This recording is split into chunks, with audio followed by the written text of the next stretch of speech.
कुछ भी तो नहीं हुआ था उस दिन, बस यही तो गलती की थी कि दोस्तों से बात करने के चक्कर में मैं ये भूल गया था कि वो बस स्टैंड पर खड़ी मेरी राह ताक रही है।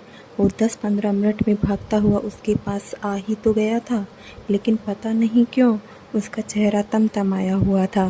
3-4 दिन बसें रुकवाई, लेकिन आज किसी भी बस में वो मेरे साथ नहीं चढ़ी।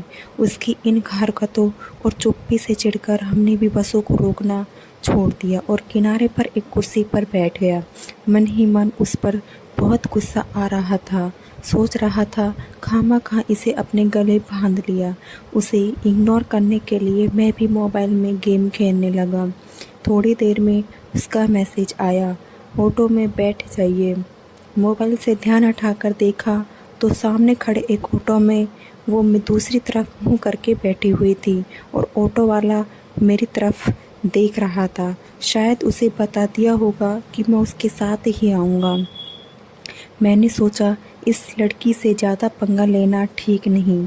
यह सोचकर ऑटो में बैठ गया कि शायद उसका मन बदल जाए और प्यार की दो बातें हो जाए। ऑटो बस स्टैंड से आगे बढ़ चुका था और मोहद्दीपुर पुलिस चौकी के पास पहुंचने वाला था। लगभग 1 किलोमीटर की दूरी तय करने के बाद भी वैसा कुछ नहीं हुआ जैसा मैंने सोचा था। अब उसकी ये खामोशी मुझे काटने को दौड़ रही थी।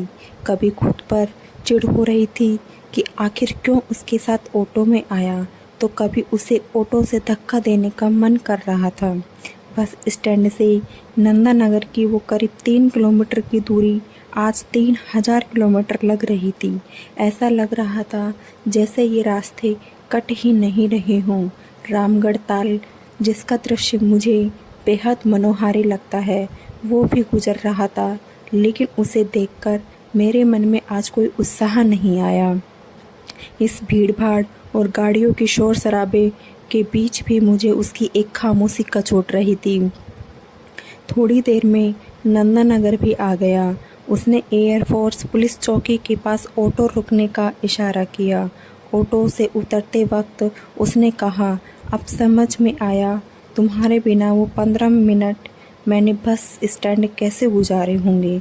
और मुस्कुराते हुए कहा, किराया दे देना, मेरा भी याद से उतर जाना और कल समय से बस स्टैंड पर आ जाना, तुम्हारा इंतज़ार रहेगा।